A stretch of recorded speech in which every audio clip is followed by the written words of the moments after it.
Hello,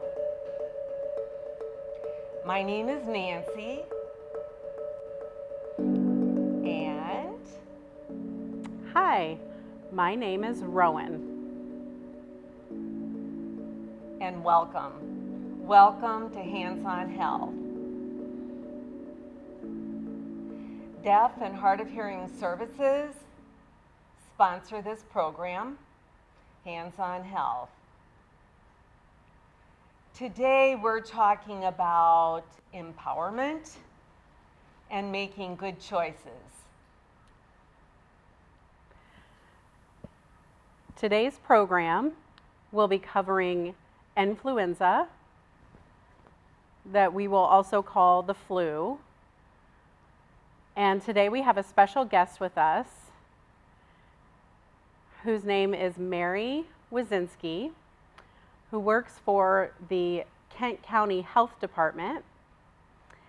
She's joined us today to talk about the flu and also to talk about vaccinations. Thank you so much for coming, Mary. Yes, thank you for coming. Thank you for having me. I appreciate it. So Mary, I'm just wondering if you can explain a little bit about your job position and what you do there. Would you mind sharing that with all of us? No, I don't mind at all. I'm a nurse. I've been a nurse for 43 years, which is a very long time. And I've been at the health department since 2003, and I've been the immunization supervisor for 14 years. So I oversee all of the immunizations at our county clinics, and I also am responsible for training new nurses. We also have in Kent County a program called Vaccines for Children, where children from birth through age 18 years get free vaccine if they have Medicaid, no insurance, or insurance that does not cover vaccines. So we help, there's about 95 doctor's offices in Kent County that carry that vaccine. So cost should not be a barrier for parents getting their children immunized. We also have a travel clinic where we give travel shots for people traveling overseas. And we do the reporting for schools and child cares for shots for the state. And we also do classes for doctors' offices, colleges, any interested groups on different immunization topics. And then for COVID, obviously, it's a vaccine, so my program has been part of the rollout at our health department.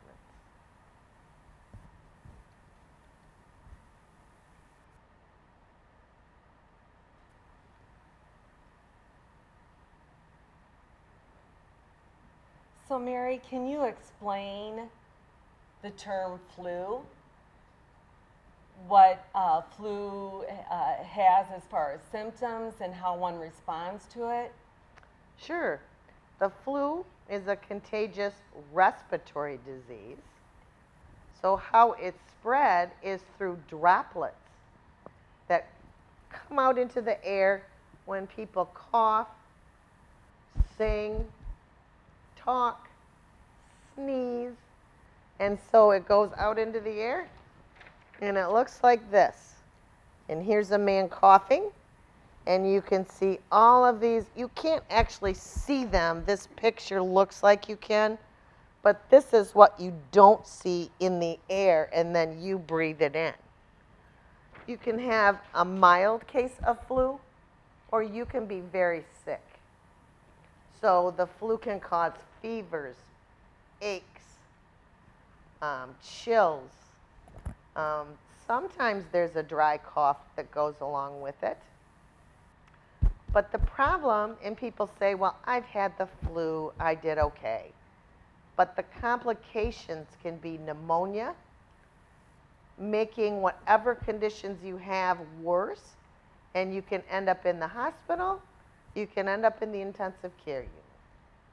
So the flu is not a fun disease to have.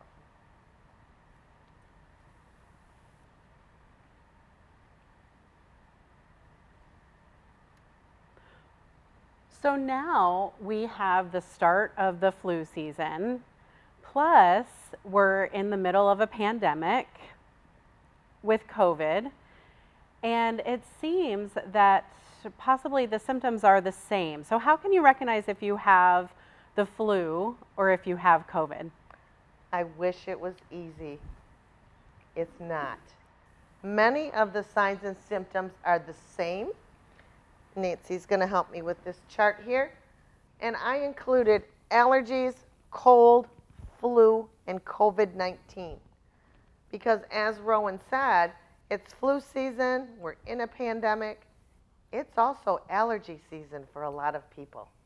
In the fall, they have itchy eyes, itchy nose, itchy mouth, but you don't have a fever normally with allergies. And people will say, oh, I always get this at that time of the year. If you take an allergy pill and you feel better, it's probably allergies. Same with the cold. You don't normally have a fever, you don't feel as ill, but you will see this chart maybe a little more later. Many of the signs and symptoms are the same.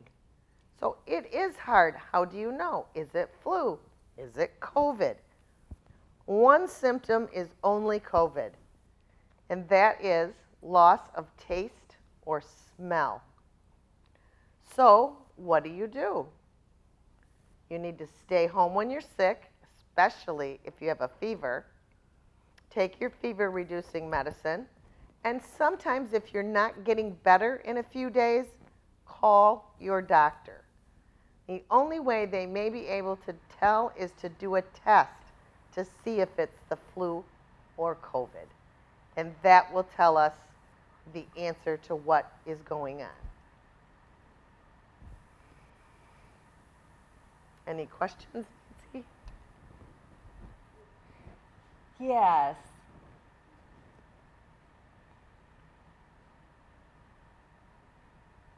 So, in considering the flu, when do you contract it? And when do you actually see signs of it once you've contracted the flu? And also, how long can you have the flu? How long does it last usually? Okay, yep. The flu is very contagious. So say I have the flu, I can pass it to you one day before I feel sick, and probably 4 to 5 days after I get sick. It may take you another 2 to 3, 4 days to develop symptoms as your body tries to fight it off and then maybe can't completely do that. You can be sick for a week and even up to 2 weeks with the flu. Excuse me. Did that help? Yes. And we're just wondering, the flu season, when does that start and when does it end? You know, there's flu viruses in the atmosphere circulating all year round. But we typically say flu season starts in October and goes through April or May. And it's the worst probably December, January, and February.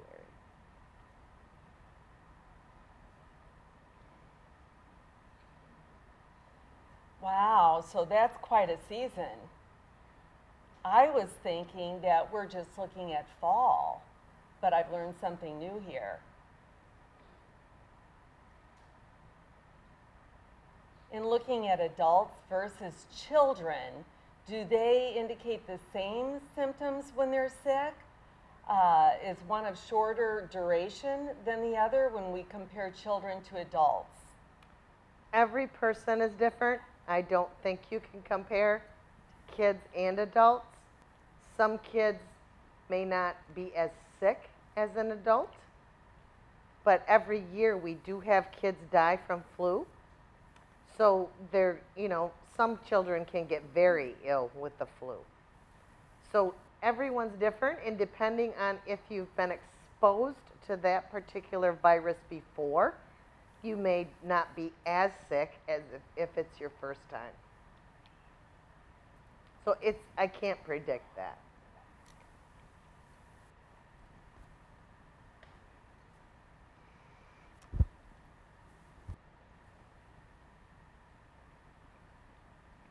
Wow. So I've heard that we have two kinds of flu. We have influenza A and influenza B. Can you explain to us the difference between A and B? Sure, there are actually many more strains of flu than A or B, but the A and B seem to cause the most flu disease. So how scientists determine what to put in the flu vaccine? There's 2 strains of A and 2 strains of B. They look at what happened in the southern hemisphere of the world and which ones were circulating or causing the most illness. And those are the 4 strains they pick for our flu shot in the northern hemisphere. So there's 2A, 2B, which equals 4. So our flu vaccine is what we call quadrivalent. So quad meaning 4.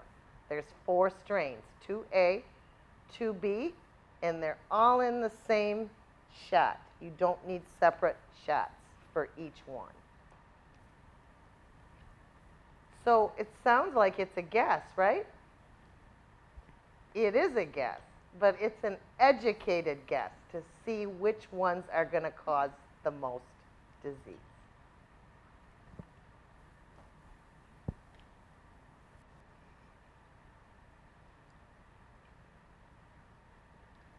So with the vaccine, tell us what ingredients are in the vaccine. I've heard that there are actually eggs. So, and I believe some individuals have allergies to eggs. So what exactly is in the vaccine? So I can't tell you all the ingredients because I'm a nurse, not a scientist. However, the basic flu vaccine is grown in chicken eggs. Why? Because it's sterile. There's no germs, no viruses, no bacteria. It's easy to manage, and the virus grows quickly. So it's always been the standard way to grow the virus. Viruses cannot grow by themselves. They have to be in a living thing or a living cell. So they use the chicken egg cells. Once they refine that vaccine, there's very little egg protein left. So most people, even if they are allergic to eggs, can get a flu shot. However, in recent years, they've developed 2 flu vaccines that are not grown in eggs, so that people who are very, very egg allergic can get the flu vaccine.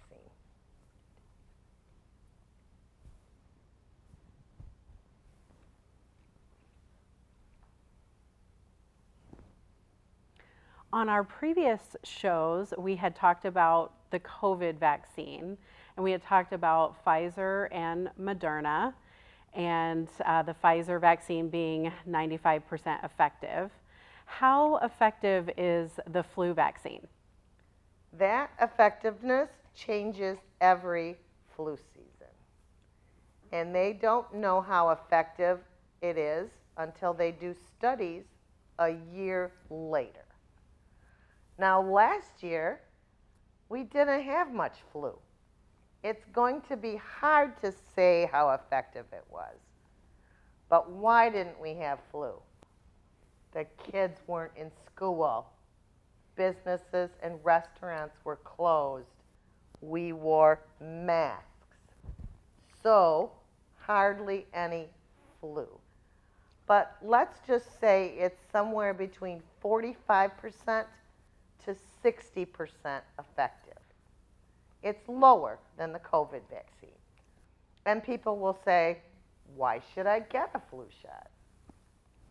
And my answer is 45 to 60% is better than 0.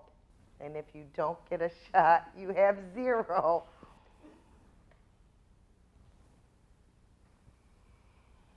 Oh, that's interesting.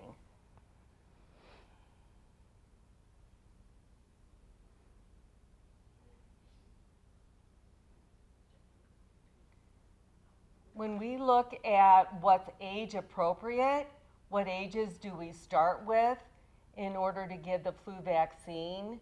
And then the next stage, are we looking at possibly individuals who are over the age of 65? And the strength of the dose. Does that vary according to age? Good question. Since 2010, the Centers for Disease Control has recommended everyone 6 months and up get a flu shot every single year. In recent years, as we get older, our immune system gets older, so it doesn't work sometimes as well. So there are 2 flu shots on the market for adults 65 and older. And they've made it a little bit stronger so that the older adult's immune system will respond. But the rest of the vaccines, whether they're egg-free or made in eggs, 6 months and up, it's the same vaccine and the same dose. So a 6-month-old would get the same dose as a 50-year-old. Except when you're little, up to age 8 years, and you've never had a flu shot before, you need 2 in one season, at least 4 weeks apart. So first time you get flu vaccine, you get 2. And then every year after that, you just get 1.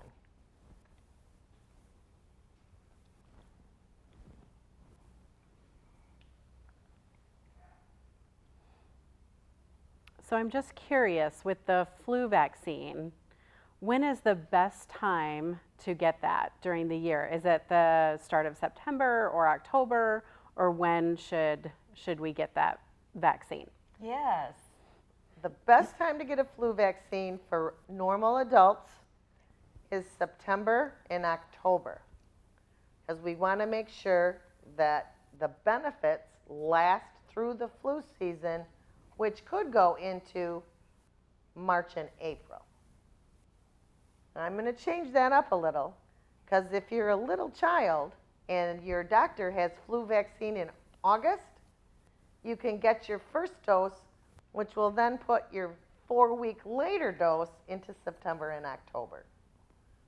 Also, if you're pregnant and you're in the last 3 months of your pregnancy, you should get the vaccine as soon as possible so you can pass some of that immunity on to your baby.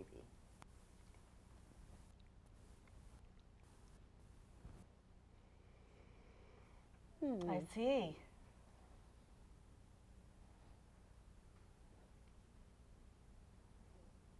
And looking at the flu vaccine, what type of reactions might we be talking about? You might have a sore arm, but are there other reactions as well? That's a very good question. I'm glad you asked. Some people say, I'm not getting a flu shot. It gave me the flu. Guess what? It's not a live vaccine. The shot is not capable of giving you the flu. Everyone's immune system reacts differently, but some of the signs that you're responding to that flu shot and your body's developing immunity are fever, chills, body aches, just like the flu. But it's not the flu. It's just saying, hey, I don't recognize this. I'm going to fight it and make antibodies against it to help my body. And so those signs are actually good. When I get a flu shot, I get a sore arm. That's okay. Everyone is different. But neither one of them is a wrong response.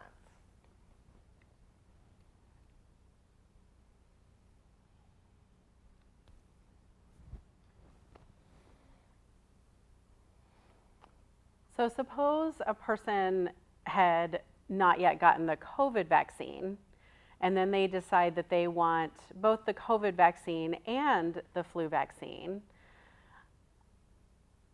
We've heard some things about possibly getting the COVID vaccine and then waiting before you get any other vaccinations.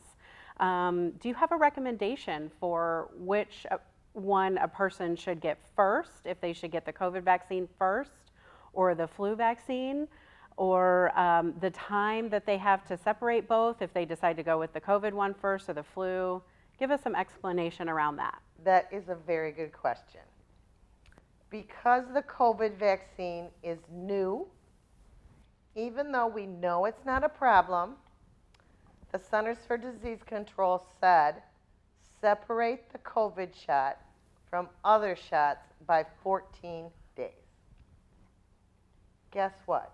We've been giving the COVID shot for a long time now, so that is no longer true. So here's my answer.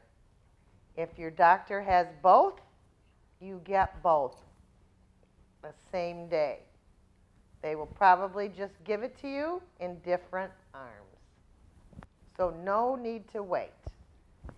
If you want a flu shot and you're at a pharmacy and they only have one, you get the one available and you can get the other same day or anytime before or after.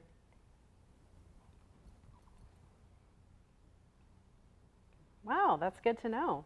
That's interesting.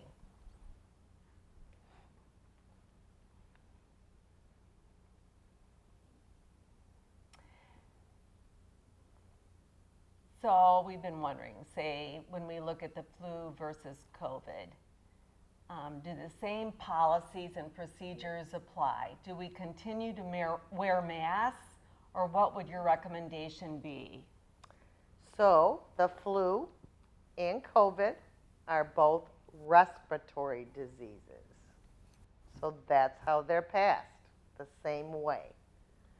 Here, especially across our country, but in Kent County, we have high transmission of COVID.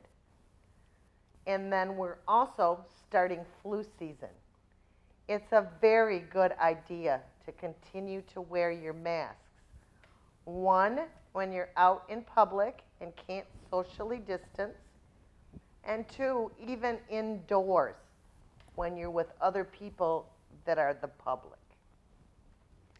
So yes, wearing your mask, staying home when you're sick, socially distancing if you can, and what am I going to say? Wash your hands, wash your hands, wash your hands. Yes, of course, that's very important.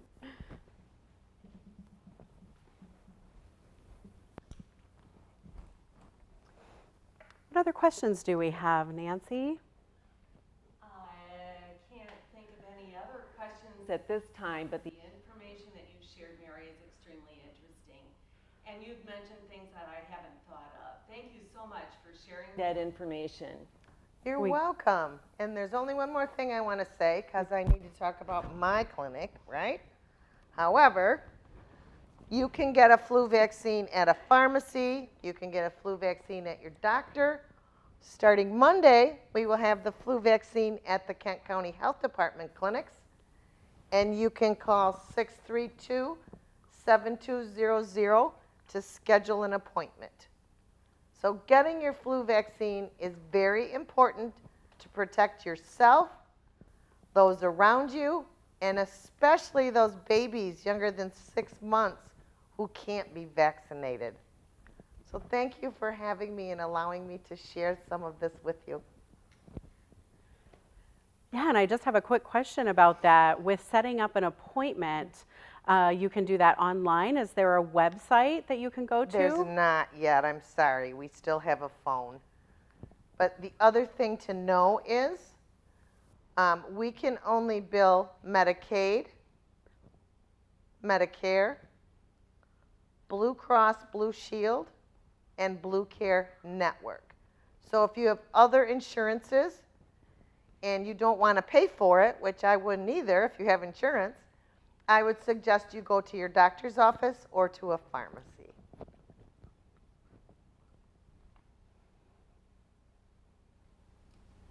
So Mary, you had mentioned making an appointment.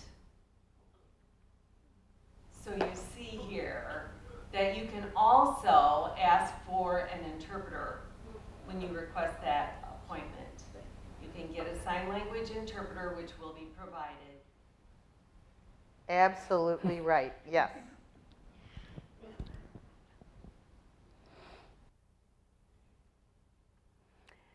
Thank you all for watching. We hope that you've really enjoyed the show and that you look forward to other hands-on health programs that we'll have in the future. And make sure to follow up with Deaf and Hard of Hearing Services on Facebook. You can also subscribe to YouTube and see all of our future programs and shows. And you can support this show and donate.